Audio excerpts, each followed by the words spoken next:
12월이 되면 지난 한 해를 살아온 것을 돌이켜보고 새해에 대한 목표 설정을 새롭게 하는 때입니다.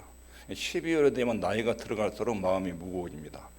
늘 실수가 반복되고 특별한 목표도 없고 목표를 세워도 달성도 잘 못하고 그 목표를 세우는데 10대, 20대, 30대 각 인생의 시대마다 목표가 다르게 설정될 수 있습니다.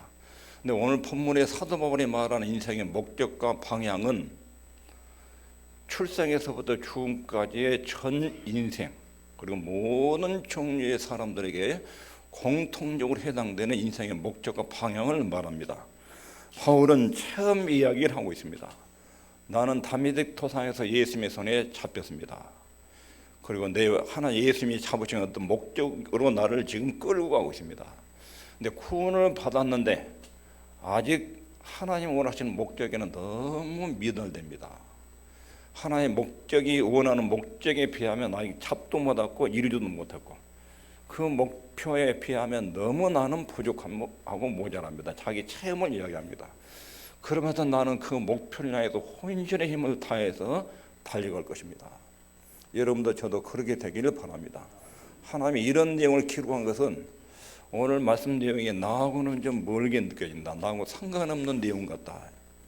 자기 신앙의 수준에 따라서 피부에 와닿는 목적으로 느껴질 수 있고 나 같은 사람이 이 목적하고는 별개다.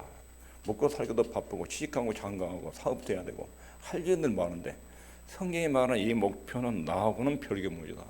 이렇게 따로 생각할 수 있습니다. 그러나 언젠가는 반드시 여러분도 그 목표에 마음이 쏠리게 될 것이고 그 목표에 도달해야 될 그런 입장에 서 있습니다. 바울 자신의 영적인 체험 문제, 다메섹에서 예수님을 만나고 예수님으로부터 목표를 발견하고 이런 이야기는 거의 성경에도 별로 하지 않습니다. 체험 이야기를 할 때는 딱 두 가지 경우에만 합니다. 사도적이 의심받을 때 고린도 교회에서도 천국 갔다 온 이야기를 했지요. 하도 가짜 사도들이 교회 와서 바울이 가짜고 자기들이 진짜라고 그러니까 그 증명하려다가 자기 체험 이야기가 튀어나왔습니다. 그리고 오늘 본문 빌립보서에서는 유대인들을 반박하기 위해서 유대 이단들이 하도 교회 와서 이상한 내용을 가르치니까 여기서 바울이 예수 믿고 구원받은 일 그리고 하나님께로도 부름받은 부름의 목표 이것들이 체험적으로 나오고 있습니다. 그럼에도 하나님은 바울을 통해서 기록한 이 말씀을 모든 성도들이 너희들도 다 이렇게 되기를 바란다. 내가 너희들을 창조하고 내 백성으로 구원한 목표는 이것이다. 너의 일생이 이런 목표를 가지고 달려가기를 바란다. 하나님의 심정을 본문에서 나타내고 있습니다. 바울이 체험 이야기를 할 때는 언제나 두 가지 원칙이 작용합니다. 첫 번째는 이것입니다. 자신의 체험을 의지하지 않고 하나님만 의지하는 것. 바울은 다메섹 토상에서 예수님을 만났습니다. 예수님의 음성도 들었습니다. 또 천국에 올라가서 신비스러운 체험도 했습니다. 그리고 수많은 병자들 죽은 사람들이 살아나고 수많은 치료하는 일어난 아주 신비스러운 일들이 수십 많습니다. 지나간 과거에 바울이 걸어온 발자취 안에 수많은 기적들과 주님 만난 체험들과 환상들과 이것을 책으로 써나가면 한 권 이상 쓸 수 있도록 그렇게 많은 일들이 일어났습니다. 그러나 고린도후서 10장에서 하도 내가 주님의 기적과 능력을 많이 체험했는데 하나님은 내게 육체의 가시를 줬다. 능력 체험 그거 의지하지 말라고. 너는 한 인간이다. 피조물이다. 능력이 네게 나온 것이 아니다. 그것을 깨달으라고 내게 육체의 가시의 질병을 줬다. 나는 항상 약하고 분초마다 주님의 도움이 없이는 안 되는 사람이다. 이것을 깨닫도록 하기 위해서 육체의 가시를 줬다. 그래서 과거의 체험을 의지하지 않고 하나님만 의지하고 살도록 그렇게 인도했다고. 그래서 나는 약한 것을 자랑한다. 내가 약하다는 것을 느낄 때마다 주님을 의존하게 되고 그럴 때마다 주의 권세한 능력이 내게 나타나서 내가 그때 가장 강하다. 또 한 가지 체험을 말할 때는 성도의 삶은 소동적이 아니다. 수중적이 아니라는 것입니다. 가만히 앉아서 하나님의 뜻만 기다리고 있으면 되는 것이 아니라 여기서 뭔가 성도가 능동적으로 움직여야 될 내용이 있습니다. 이 행하는 규칙에 대해서 바울은 여기서 빌립보서 2장 12절과 13절에 이렇게 말합니다. 그러므로 나의 사랑하는 형제들아, 너희가 나 있을 때뿐 아니라 더욱 지금 나 없을 때에도 항상 복종하여 두렵고 떨림으로 너희 구원을 이루라. 내가 여러분들에게 있든지 멀리 떨어져 있든지 항상 두렵고 떨림으로 너희 구원을 이루는데, 여기 중요한 내용이 너희 안에서 행하시는 이는 하나님이시니. 여러분들과 제 안에 누가 계신다고요? 하나님이. 그러니까 지금 성도의 삶이 자기가 어떤 결단을 내려가지고 자기 의지적으로 뭔가를 해야 되겠다고 막 추진해 나가는 것이 아니라 내 안에 계신 하나님이 내게 감동을 베풀고 깨닫게 하면 거기에 더 반응을 하는 거예요. 반응을. 그게 성도의 삶이에요.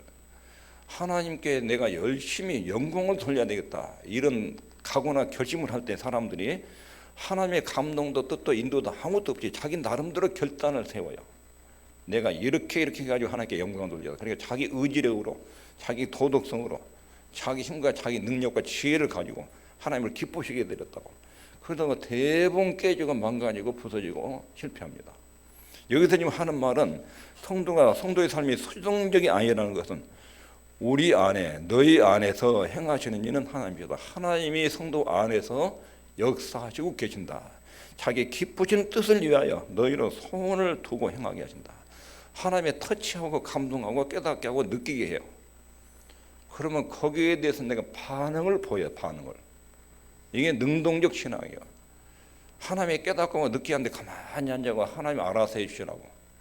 그런 신앙이 아니에요. 그래, 여기서도 마찬가지예요. 너희 속에 착한 일을 시작하신 이가, 우리 속에 착한 일이라는 것은 우리 구원을 우리 예수님이, 성령님 우리 속에서 시작을 했어요. 찾아오셔서 예수 믿게 하고 하나님의 자녀가 되게 했어요. 착한 일을 시작하신 예수님이, 성령님이 그리스도 예수의 날까지 이루실 줄을 우리가 확신한다. 우리 속에서 성령께서 하나님의 역사를 하셔요. 감동하시고 깨닫게 하시고 뭔가 책망하시고 방향을 가르치고. 그러면 거기에 대해서 내가 반응을 해요. 반응하는데 죽기 살기로 반응하는 거예요. 하나님이 이것을 원하시는구나, 이거 하지 말라고 하는구나. 그럼 목숨을 걸고 죽기 살기로 거기에 반응을 보는 거예요. 이게 바울의 두 가지 원칙, 서동적이 아니다. 우리 안에서 역사하시는 성령의 감동과 역사에 반응을 하는, 그런 능동적으로 적극적으로 그 말씀에 따라 순종하는 이런 삶을 살라는 것입니다. 이루라 그래놓고 너희 안에 행하시는 이는 하나님이. 하나님이 너희 속에서 깨닫게 하고 인도하시고 가르침을 주시니까 거기에 대해서 반응을 보이라는 것입니다. 하나님이 자기 백성들 속에 일하십니다. 하나님의 자녀는 하나님의 감동에 반응을 보입니다. 그리고 인도를 받습니다. 이런 두 가지 큰 원칙을 두고 하나님의 백성들의 삶, 그리스도인의 삶의 특징을 하나하나 말합니다. 오늘 본문에 나타난 그리스도인의 삶의 특징은 목표를 잡으려고 쫓아간다. 바울에 따르면 구원받고 하나님 자녀가 됐는데 하나님이 제시하는 목표가 또렷해요. 근데 너무 멀어요. 내가 이루려면 평생이 걸려요. 먼 곳, 그곳을 바라보고 계속 앞으로 나가야 분투하고 모든 노력을 집중하는 수고를 해요. 여기 두 가지의 단어를 씁니다. 하나는 쫓아가노라. 목표를 잡으려고 쫓아간다.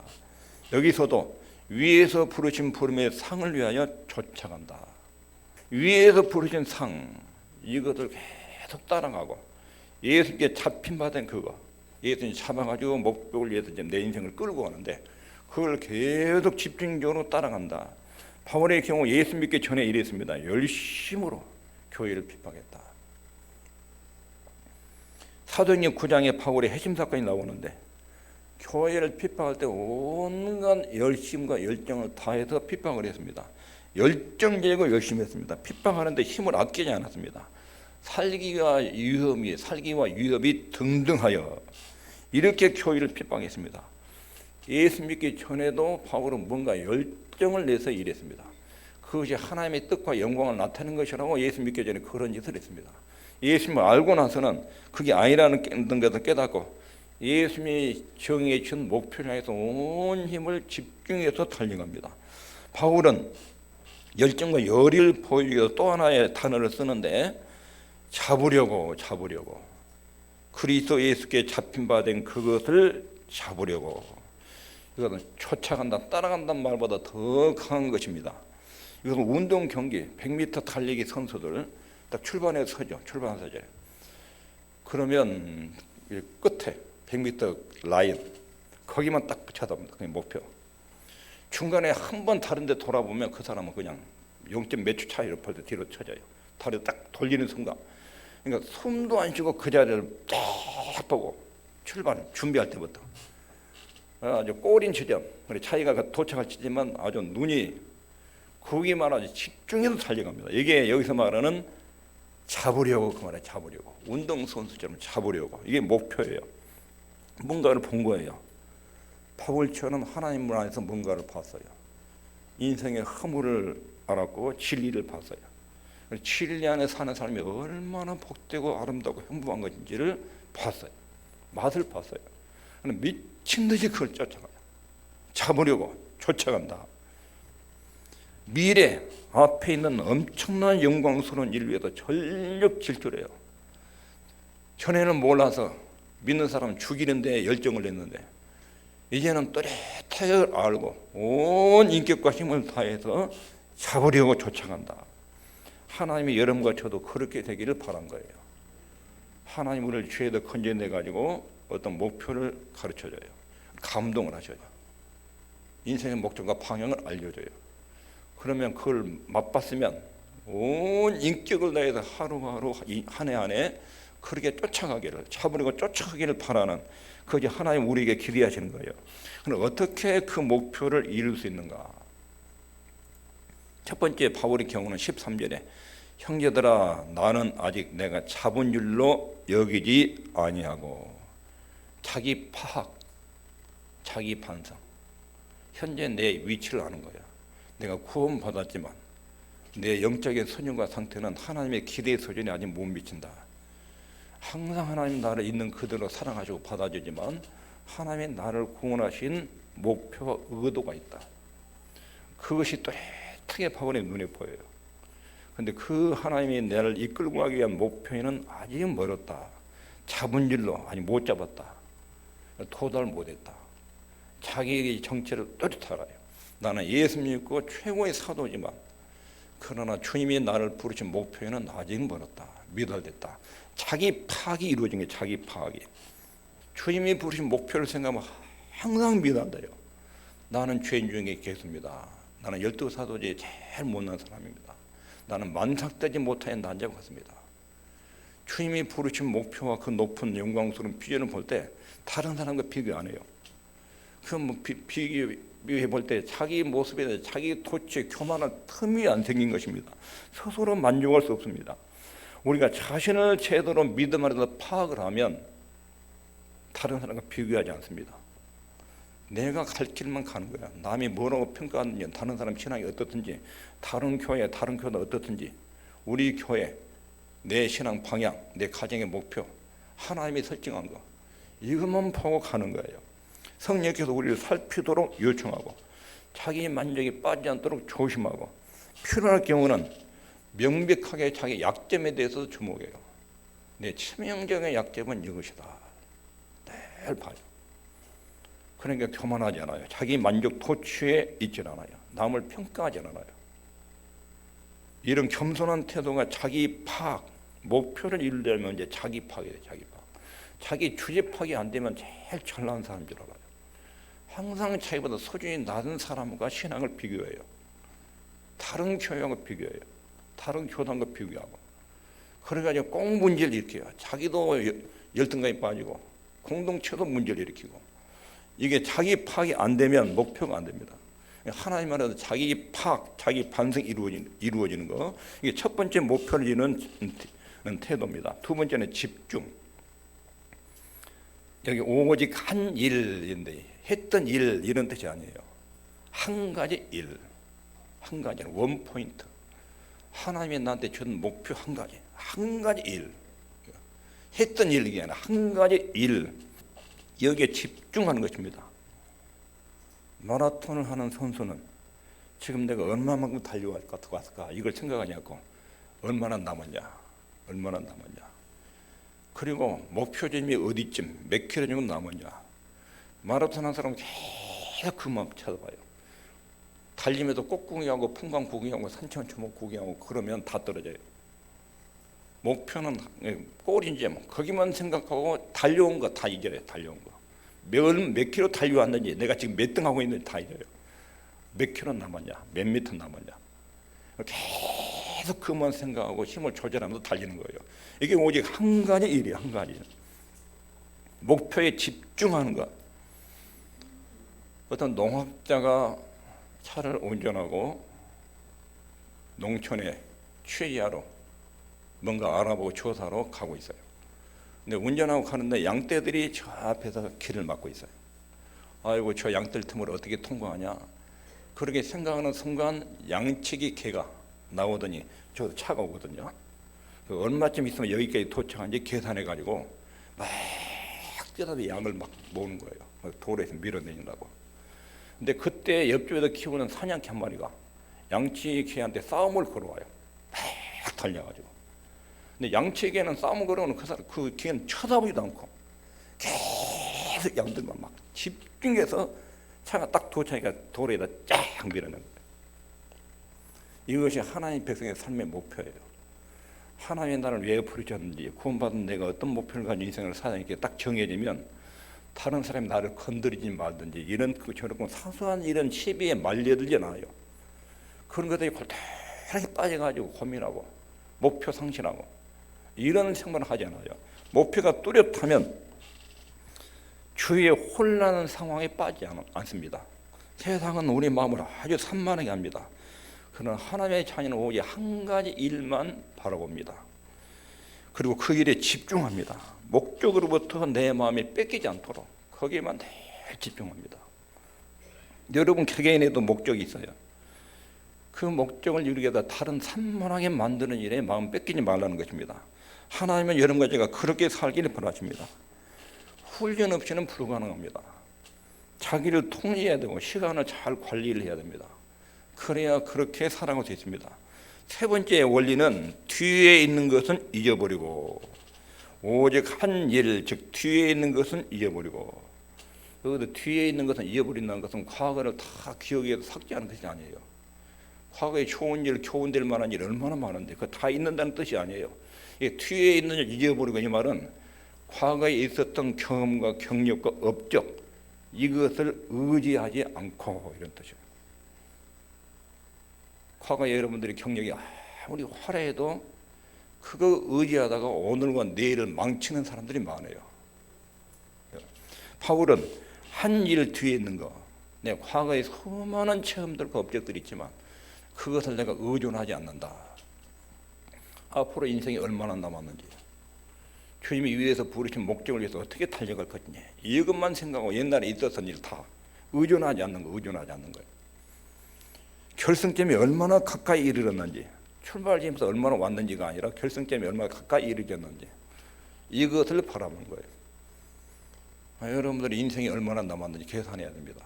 내가 앞으로 땅에 살 수 있는 시기가 몇 년 정도냐, 어느 정도까지 내가 말하고 정상적으로 활동할 수 있겠느냐, 하루하루가 얼마나 소중하냐. 내가 언젠가 몸이 지쳐가지고 교회에 못 나올 때가 있는데 지금 교회에 다닐 수 있는 체력이 있을 때 큰 힘을 다해서 수요예배, 밤예, 오후예배, 주일예배 빠지지 않고 다녀야지. 한 번 몸이 무너져서 누워버리면 나 교회 그다음 못 나오고 떠난다. 계산해야 돼요. 이런 일이 뒤에 있는 걸 잃어버리고 앞에 있는 내 생이 얼마나 남았는지, 어떻게 관리하고 어떻게 살아야 되는지, 마지막 이 나이를 어떻게 정리해야 될지, 이런 점들이 뒤에 있는 것을 잃어버리고 전진하는 것입니다. 그리고 네 번째는 목표와 상급에 주목하는 것입니다. 14절, 하나님의 위에서 부르신 부름의 상을 위하여 쫓아가노라. 이 바울의 최대의 삶의 비결이에요. 끊임없이 목표를 주셔요. 목표를. 하루에 일어나면 하늘에서 부르신 상의 목표를 주셔요. 나머지 자리구리한 것은 마음을 뺏기지 않고 목표만 주셔요. 과거 업적을 돌아보는 걸 피합니다. 바울의 생에 얼마나 많은 간증들과 기적들이 많았습니까? 그거 생각하다가 오늘 망치면 안 되니까 과거 업적을 잊어버립니다. 목표를 바라볼 때 과거 업적은 사소한 일로 돌립니다. 목표를 주목하는 사람은 다른 사람과 비교하지 않습니다. 자신의 불완전을 늘 보기 때문에 그렇습니다. 시기나 질투가 다른 사람 말대로 그렇게 신경 쓸 시간이 없습니다. 자기 목표를 향해서 또박또박 가면 되지 다른 사람 말이 내 인생을 흔들도록 그렇게 허락하지 않습니다. 바울은 목표의 시선을 집중했습니다. 자, 여기까지 목표에 대해서 쭉 얘기하는데 목표가 뭡니까? 바울이 말하는 목표, 여기 이렇게 표현됐습니다. 읽겠습니다. 시작. 내가 그리스도와 그 부활의 권능과 그 고난의 참여함을 알려 하여 그의 죽으심을 본받아 어찌하든지 죽은 자 가운데서 부활에 이르려 하노니. 부활의 권능을 알고 싶습니다. 예수님 알고 싶다고. 예수님이 죽었다가 살아난 그 권능, 죄와 죽음과 사단의 세력을 완전히 박살낸 그 권능, 이걸 내가 평생 알고 싶습니다.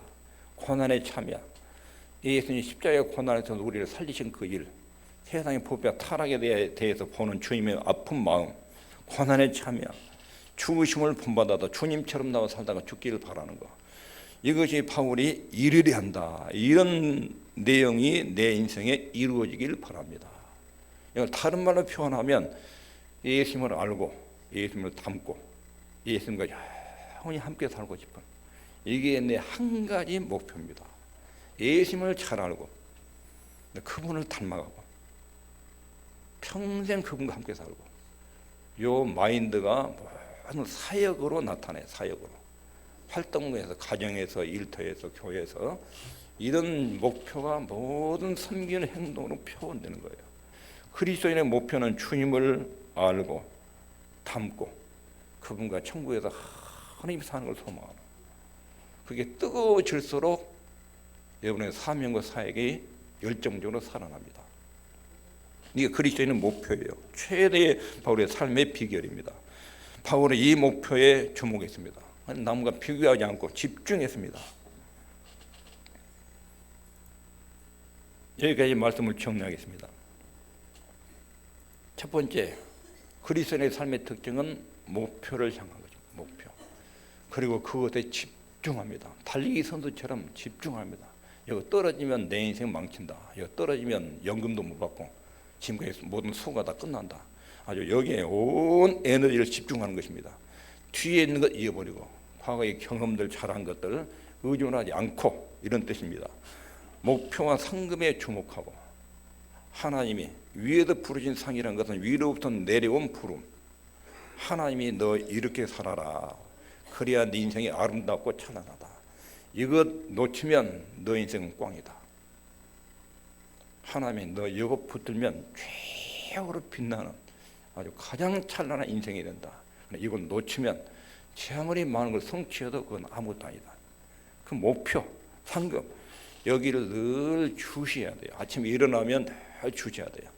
내 인생의 최종 꼬린점은 하늘나라, 천국. 여기는 나그네. 그리고 모든 순간순간이 하나님의 뜻과 영광을 나타내는 삶이 되도록, 이렇게 성령께서 내 안에 감동이 있도록 이야기 말씀드리고, 그리고 내 속에서 역사하시면 거기에 반응을 보이고, 이게 하루하루 살면 이렇게 끝내준 하나님의 백성이 됩니다.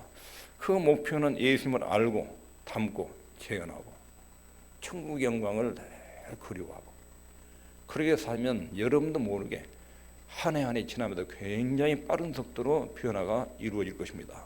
기도하겠습니다.